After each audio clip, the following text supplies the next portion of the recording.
आज मैंने इंटीग्रेशन के 100 क्वेश्चन सॉल्व किए। बट एक टाइम ऐसा भी था यार, क्लास 12th में तो मैं सोचती थी कि इंटीग्रेशन ये चैप्टर क्यों है मैथ्स में, फिर इससे रिलेटेड चैप्टर भी है एप्लीकेशन ऑफ इंटीग्रल, अगर मैंने ये चैप्टर नहीं पढ़ा तो अगला भी नहीं बनेगा। तो बहुत ज़्यादा मेरे को फ्रस्ट्रेशन होती थी और मुझे 2 महीने लगे थे पूरा इंटीग्रेशन को एकदम बेसिक से हर क्वेश्चन अगर मैं सॉल्व कर सकूँ ऐसी प्रैक्टिस करने के लिए। तो अब बोलोगे दीदी अब तो हमारे पास है ही नहीं 2 महीने, हम कैसे करें, बाकी चैप्टर्स भी है, इतना सिलेबस पढ़ा है, हम अभी कैसे करें। मैं आपको बस इतना बोलूँगी यार कि आप अभी से स्टार्ट कर दो पढ़ना। आप क्या करो, ऐसा अगर आप सोच रहे हो ना कि मैथ्स तो हम तब पढ़ेंगे जब एकदम सुहाना दिन होगा, हमारा पढ़ाई करने का मन होगा, वन शॉट वीडियो देख के तो हम एक बार में पूरा चैप्टर निपटा देंगे, तो ऐसा बिल्कुल नहीं होने वाला। कोई ऐसा दिन आता ही नहीं है कभी अच्छा पढ़ने वाला मूड वाला दिन। तो आपको अभी से ही 2-3 घंटे निकालना है मैथ्स के लिए डेली। मैथ्स ऐसा सब्जेक्ट नहीं है कि आप वन शॉट में पूरी की पूरी चीज़ें समझ लो, क्योंकि इसमें पूरा कैलकुलेशन, न्यूमेरिकल बेस्ड फार्मूला, ये सब अगर आपको रिटेन करना है एक दिन में 6-8 घंटे में पॉसिबल नहीं है। तो इसीलिए मैं आपको बार बार समझा रही हूँ कि 2-3 घंटा अलग से आप मैथ्स के लिए निकालो। आप मान लो फिजिक्स का वन शॉट देख रहे हो, उसको आपने 4 घंटा दिया, तो यहाँ 2 घंटा तो कम से कम आप मैथ्स को दो। या फिर अगर आपने किसी दिन में सोचा है कि आपको केमिस्ट्री पढ़नी है, ऑर्गेनिक आपने कर ली 2-3 घंटा, अब 2-3 घंटा आपको मैथ्स को भी देना है। एंड में आके आप मैथ्स को नहीं कर पाओगे, बिलीव में आपको बहुत ज़्यादा स्ट्रेस हो जाएगा। ये वीडियो एक सिर्फ रिमाइंडर की तरह है कि कितना भी कम टाइम आपको लग रहा है, आप अभी भी एफर्ट डालोगे तो आप कर सकते हो। बस आपको सही डायरेक्शन में जाना है और आपका रिसोर्सेज एकदम फिक्स होने चाहिए। मैं आपको बताती हूँ मैंने एकदम ज़ीरो से कैसे पढ़ाई की थी। एनसीईआरटी के मैं एग्जाम्पल से चालू करती थी, मुझे डायरेक्ट एनसीईआरटी के क्वेश्चन भी सॉल्व नहीं हो पाते थे, तो एनसीईआरटी के एग्जाम्पल से मैं चीज़ें समझने की कोशिश करती थी।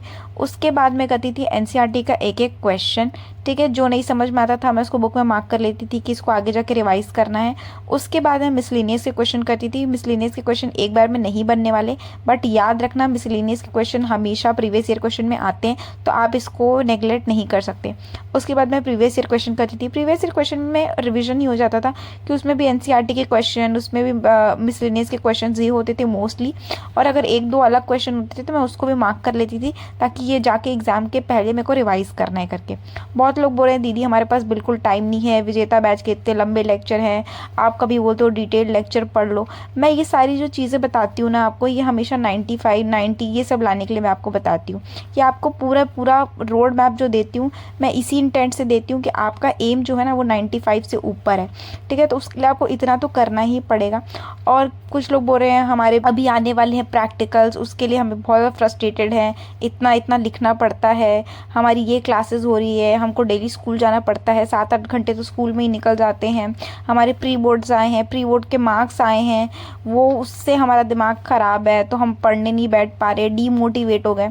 मैं आपको खुद बता रही हूँ कि ये सारी चीज़ें ना एक फ़ेज़ है। अगर आप इसमें ये फ़ेज़ को इतना सब देखो, बात ये ना सब ये लोग फेस कर रहे हैं ये वाला फ़ेज़, तो आप खुद समझो अगर आप गिव अप कर दिए तो फिर आप तो रेस से ही बाहर हो गए ना। बहुत लोग मुझसे पूछ रहे थे दीदी हमने पहले पढ़ रखा है बट हमने नोट्स वगैरह कुछ नहीं बनाए हैं, ये सब जो फॉर्मूला शीट है वगैरह हमारे पास कुछ नहीं है, हमें प्री बोर्ड्स के लिए रिविजन करके जाना है। तो उस वाल बुक्स लेके आया है आपके लिए लास्ट मिनट प्रिपरेशन की बुक। इस एक बुक में आपको सारे के सारे सब्जेक्ट्स मिल जाएंगे, physics, chemistry, biology, mathematics, English. और इसमें ना जो रिविजन करने का प्रोसेस है वो 3 स्टेप्स में दिया है, जो मुझे बहुत ज़्यादा इनोवेटिव लगा। आपको हर चैप्टर के पूरा 1-2 पेज में आपको सारे फॉर्मूलाज, माइंड मैप, ये सब मिल जाएगा। और देखो आप जब भी रिवीजन करते हैं ना तो उसका मतलब ये नहीं होता सिर्फ फॉर्मूला रट के देख के चले गए, आपको उस लेवल की प्रैक्टिस भी करनी है। तो यहाँ एकदम बेस्ट क्वेश्चंस दिए हैं कि आपका जैसे एग्जाम है ना, आज ये क्वेश्चन प्रैक्टिस करके चले जाओ, क्योंकि मोस्ट प्रोबेबली यही सब आते हैं, वो सारे प्रीवियस ईयर क्वेश्चन ही होते हैं जो सबसे ज़्यादा रिपीट होते हैं, उसी को 1-2 पेज में हर चैप्टर का दे दिया गया है। फिर आपको एक सेक्शन आता है रिफ्लेक्ट, इसमें ना आप प्रोग्रेस एनालिसिस कर सकते हो, पूरा डिटेल असेसमेंट है।